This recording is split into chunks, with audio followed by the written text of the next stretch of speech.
Glenn, remind us what this beautiful machine is. Oh, well, this is a model of Westland Lynx Helicopter Maritime Attack Mark 8. It's a Vario kit that's been very heavily modified. Basically the only Vario things left are the mechanics and the basic shape of the fuselage. It's been cut up and stuff. Recently made scale undercarriage for it, so it held up yesterday on this rough ground, and I'm just hoping it's going to hold up again today. So where the undercarriage outer sleeve has been 3D printed in PETG, so just hoping that's strong enough. Oh wow, that's the modern way to do these things, isn't it? Yeah. So you design that yourself, do you? Yeah, yeah, but so if you look at the oleo on the Lynx, pokes through the top of the sponsor, so as it comes up it I drops see. down. So, clever. Yeah, we designed everything on Fusion 360, and then on the lathe at home I machined up the main leg out of aluminium bar. So it seems to be doing okay. Okay, a worthy addition when you fly at these rougher grass sites, I guess. Yeah, well, it was to give it more of a scale look, because the Vario undercarriage that came with it weren't very good. They just basically on a spring, and they didn't come up through the sponson, so just wanted to make it look more like a real Lynx. Yeah. And, I guess that's what you can do, refine these things over time Yeah, and make it more and more scale-like. yeah, it's part of modelling. It's a lovely model to fly.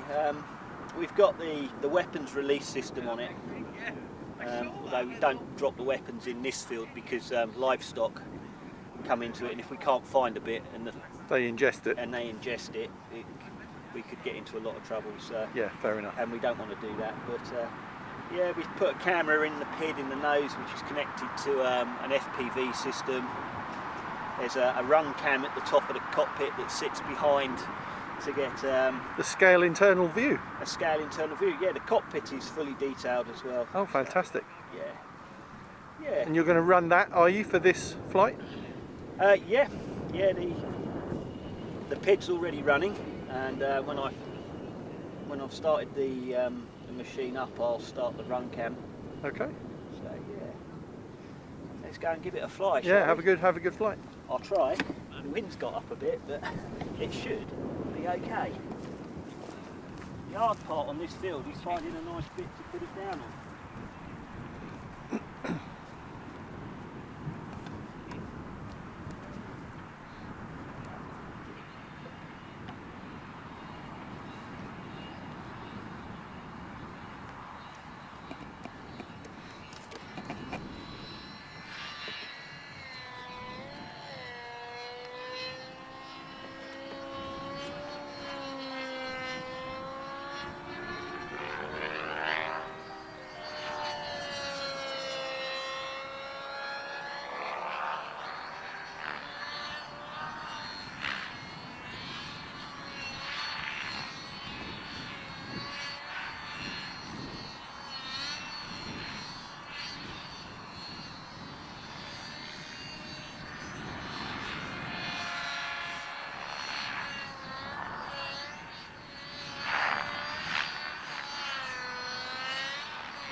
The crosswind making it a bit challenging now. Very. When I did the bow and I came out of it and put the collective in, the downwind, it just caught me out. That's why it dropped so fast. Well, I whacked in maximum collective and it did catch it just before it hit the ground. But yeah, it's getting a bit challenging, but it's still fun. Yeah. And I love flying it. It's nice in the air.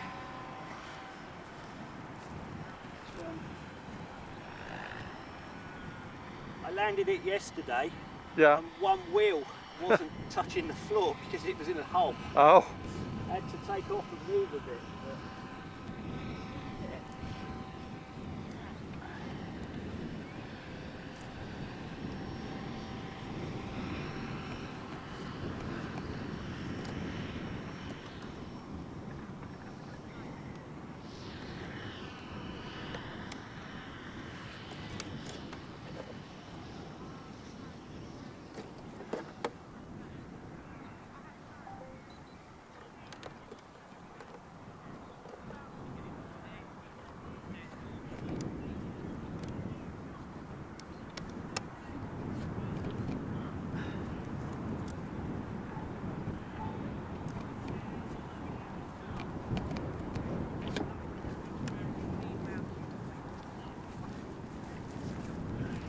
The only trouble with these, you've got to be so careful carrying. There's so much you can knock off. Oh, all the scale detail. Yeah. I tend to do that when I'm going out the front door. Yeah. The Tiger's got quite a wide thing. I always catch it on the door as I go out. Yeah, I know. So annoying after you put in all the effort to put the scale detail on. Rapidly disassemble it. Yeah. Anyway, nice flight considering. Thank you. Yeah, I was a bit disappointed.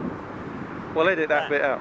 Yeah, I'll probably, what I'll do is I'm actually thinking the head speed might be a little slow, so I might, the next time I fly, I'll up the head speed and see how that affects it. So, but yeah, I enjoy it. Yeah, I enjoy filming it. Well done. Something different for you. Definitely.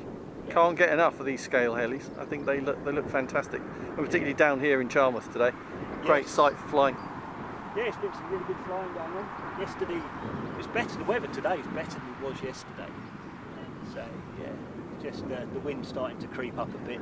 As it gets turbulent coming up the hill, it can get even more challenging. Yeah. Yeah. See how things go.